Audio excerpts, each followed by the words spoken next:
Sana aşığım Leyla, ay ben Leyla, Leyla, Leyla, Leyla, Leyla, Leyla, Leyla, Leyla, ay benim Leyla, ismini benziyorum,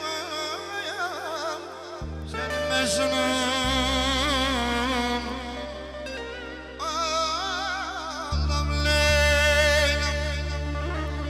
Hüsnünü benden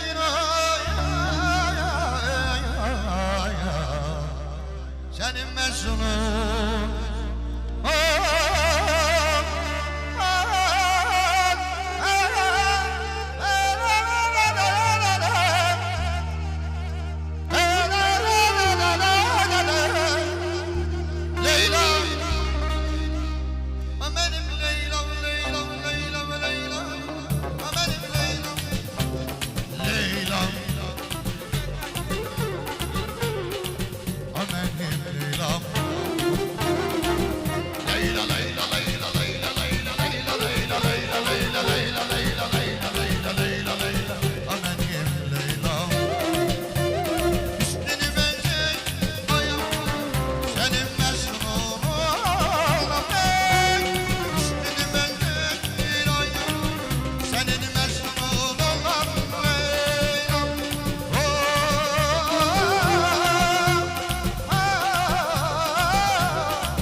Aras Palas.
Gülfer manası olur. Bak Gülfer değil ne zaten.